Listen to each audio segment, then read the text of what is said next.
Welcome to Influential Entrepreneurs, bringing you interviews with elite business leaders and experts, sharing tips and strategies for elevating your business to the next level. Here's your host, Mike Saunders.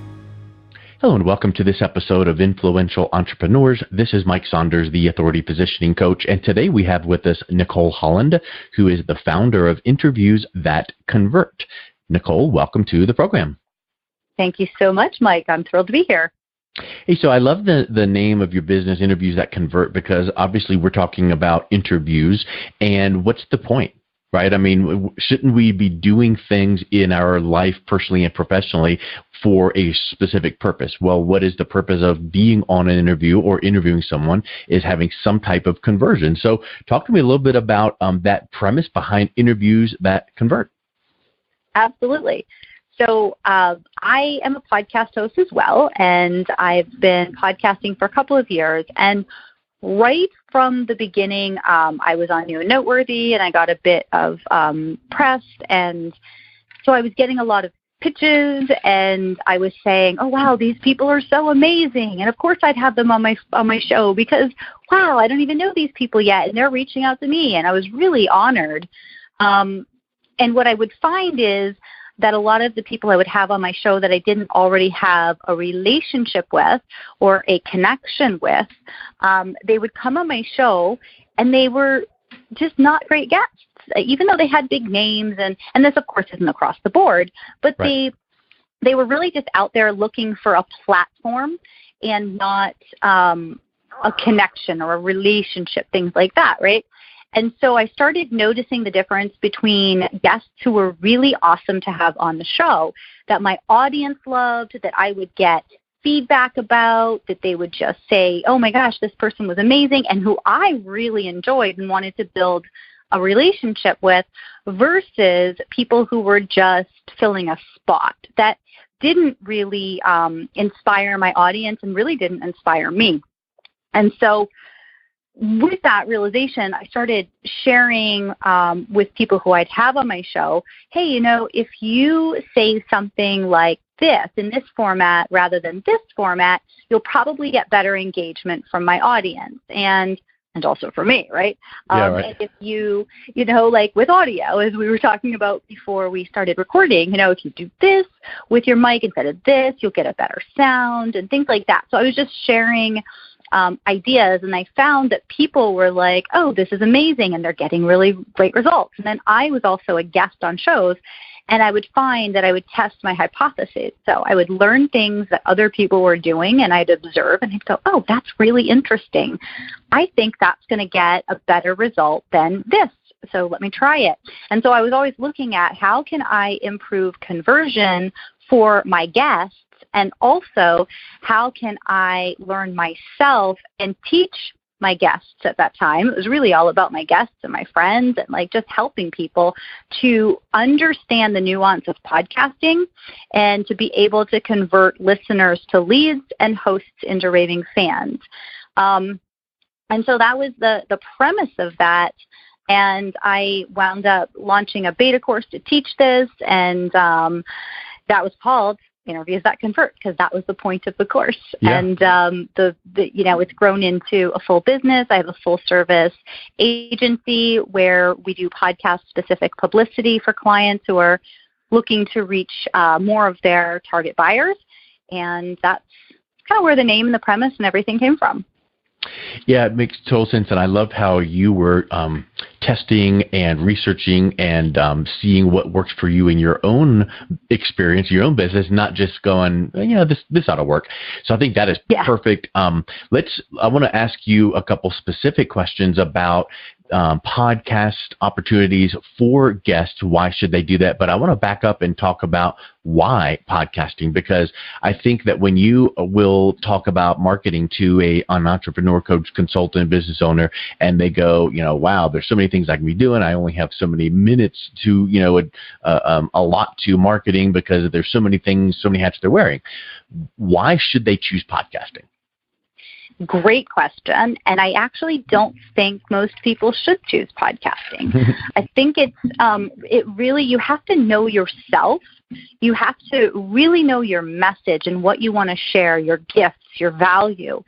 And you have to really enjoy people in order to be a great guest. As a podcast guest.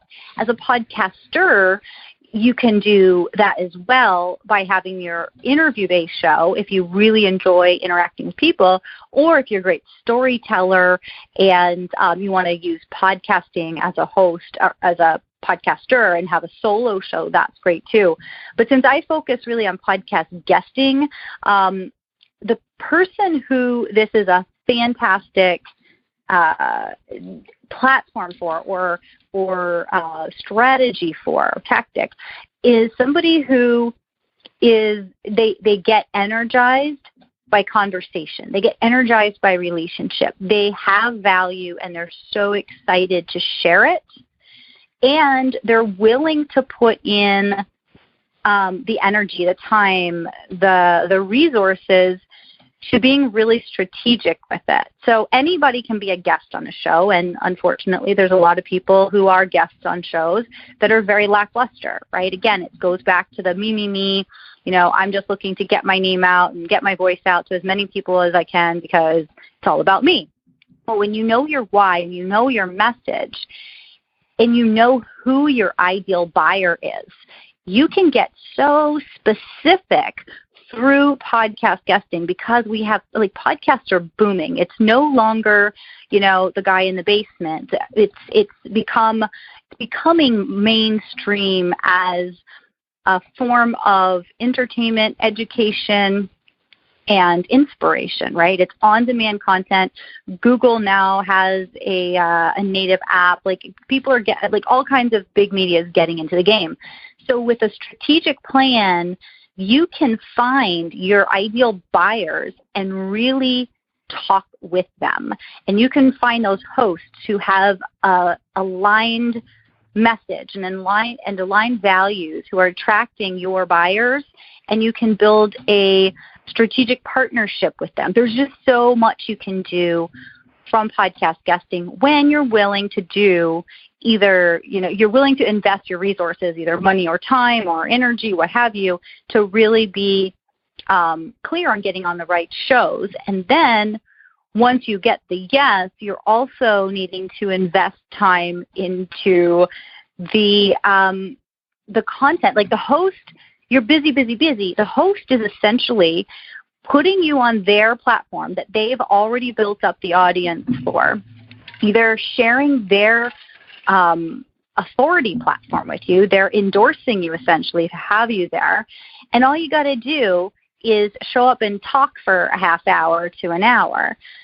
And that's what a lot of people will do. But the opportunity is in being a great guest, in preparing for that talk, and then honoring that host and taking that content that's co-created, that they put the most of the work into. You just showed up and talked, and leveraging that co-created content to repurpose it and to get it out in different ways, driving more listeners back to the host and spreading your message deeper. Does that make sense? It I know does. I went through a bunch of different stuff there.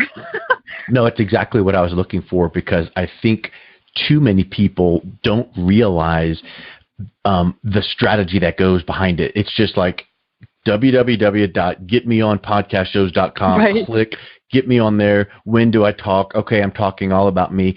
And you really laid out some really powerful things, which is it's all about, the why and the focus and the end result. And so here's something that I tell my clients a lot, and I think this would resonate with you as well. So I think that you should, have a plan to be on however many frequency number of podcasts per, month, week, quarter, whatever that is, and have a few that you're just getting the name out there and getting your feet wet. But at some point, really quickly, you need to understand your buyer's journey enough that you know that your typical client will go through these steps and questions in their own mind, online research and whatnot, before choosing whatever product or service that you're talking about as your podcast guesting. Well, if you know that, let's just pick the number six. There's six main things: frequently asked questions, should ask questions, however you want to think of it, but six things that if one of your prospects really knew what these answers were and how they impacted them, they would choose you to help them with that. So you should ask the next podcast host that you're going to be interviewed with, say, hey, I would love to focus on this one thing, and we'll talk all around research and, pros and cons about this one question, one topic. Well, now it doesn't matter if that podcast host has 4 listeners or 4 trillion, because you now have an asset that you can use in your business development. In maybe if someone sends you an email, hey, can you answer this question for me? Rather than just typing in 2 paragraphs, you send them back this interview, or you have it on your website, or in advance of a meeting the following week with someone, you go, hey, I'm looking forward to connecting. In the meantime, listen to a couple of these podcast episodes. This one here covers this question a lot of my clients have. I think this will really help. So talk a little bit about going to that next level of strategy, where when you're guesting, you've got to do more than just what's your background, why'd you start, what do you do, who do you help, and at some point, a few times of that is good, but then where's the next step? Yeah, so those are all excellent points and great strategy. It's a little bit different than I actually teach, because different people have different goals and also different personalities. So with many of my clients and with many of the hosts that I work with, what I teach my clients is, your content, your buyer's journey, your host, your sales funnel, and your, what to do after the lead and all of that. So I ask my clients to just show up and be present. So there's some hosts who will have set questions, or they actually want to know from the guest, what do you want to talk about? But most of the hosts that I actually work with have their own agenda, and their audience has an expectation of where the host is going to lead. And so what I encourage my clients to do is know your stuff. Obviously, you're the expert, but show up and let the host drive the bus wherever they want to go.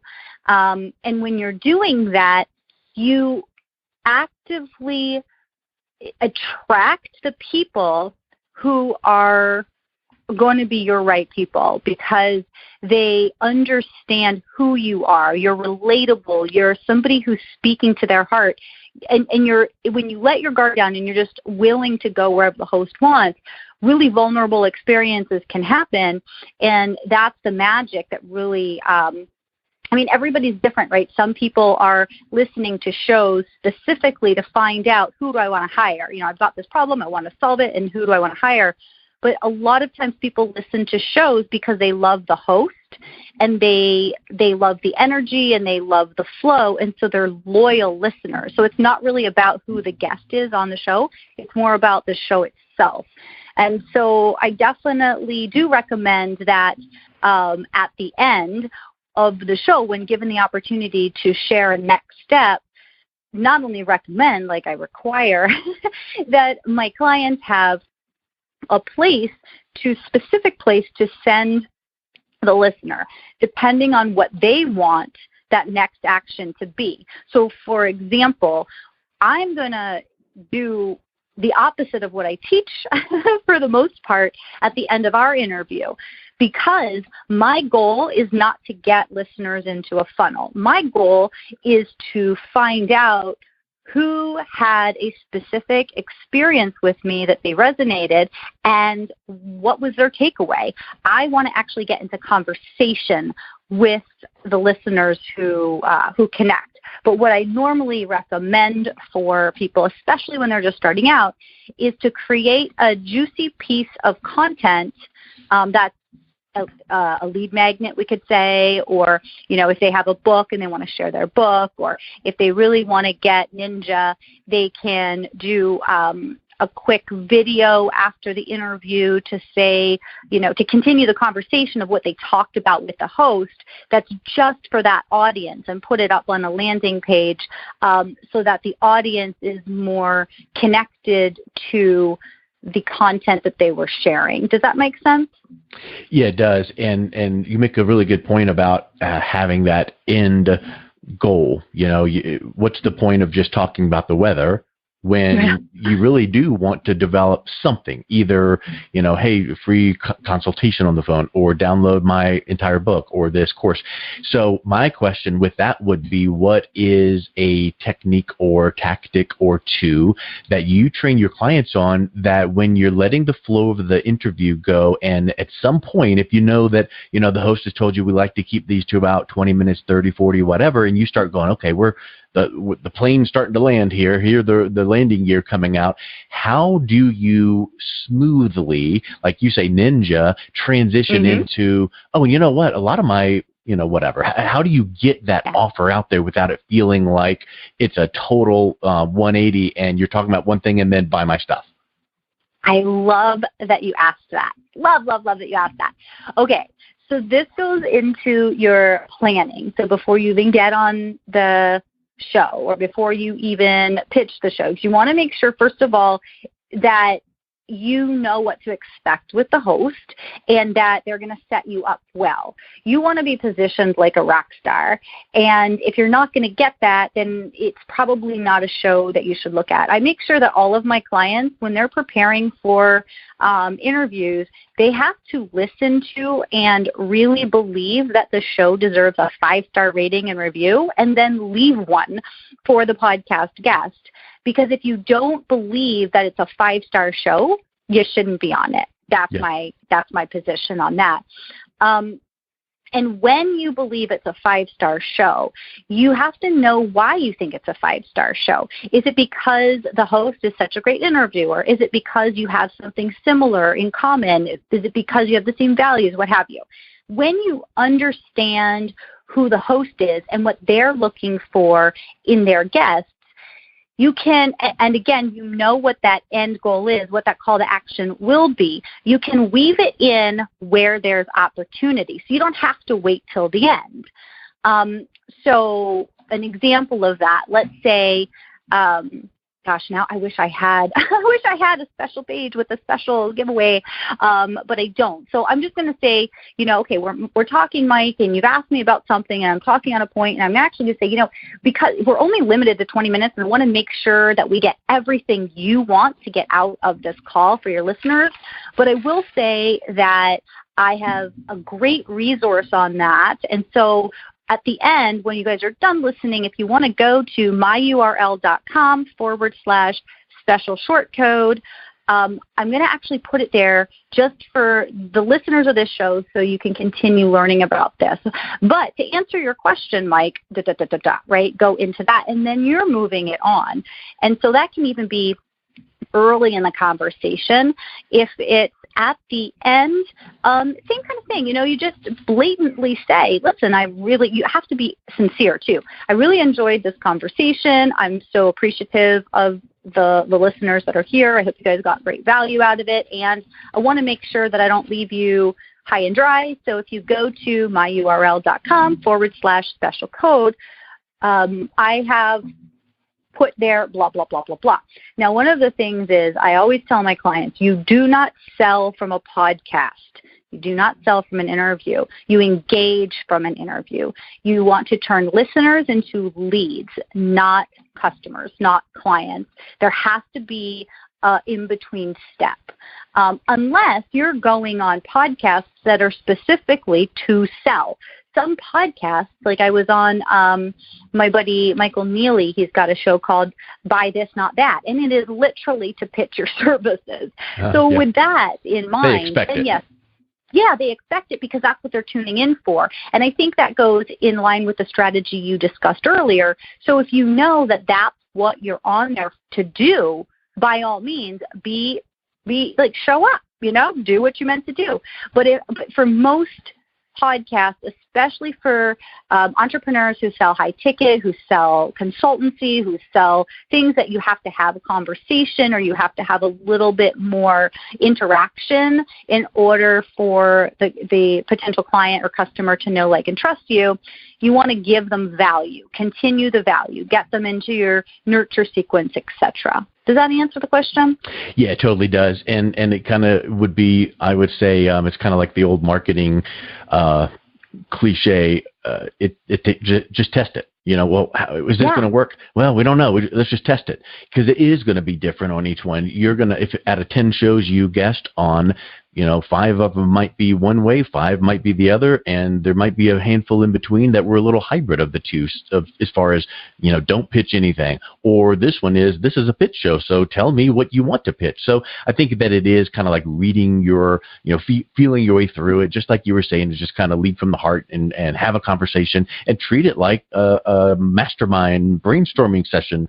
And I think that's what turns out, rather than, I tell you, you've probably been on shows like this before, but there was this one show I was interviewed on, and it was literally, you could tell there were 10 questions. The host asked the question, I answered it. He asked the next one, I answered it. And it wasn't like, ooh, that's a good point. You know what? That makes me think of this one time. It was like question, answer, and I was like, wow. I mean, a robot could have conducted that interview. You may as well just sent me the interview questions and had me just read my answers, and you just spliced them in. It was that cold. So I think that that's where we need to focus on, is having people feel that we are engaging and attracting the kind of people we want to talk to further. So turn those listeners into leads, not listeners into high-ticket clients that will spend $10,000 with one click of a button on a credit card without talking to you, right? It's just not going to happen.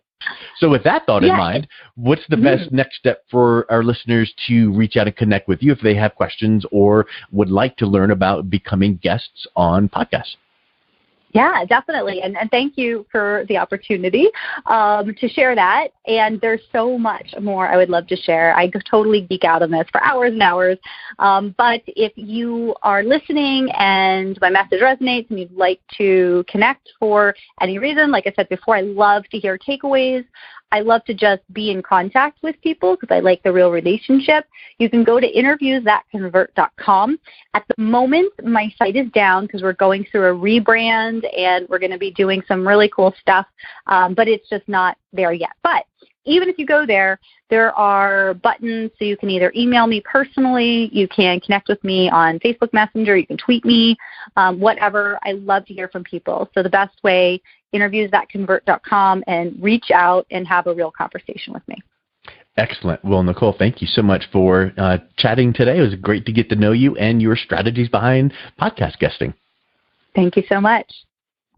You've been listening to Influential Entrepreneurs with Mike Saunders. To learn more about the resources mentioned on today's show or listen to past episodes, visit www.influentialentrepreneurssradio.com.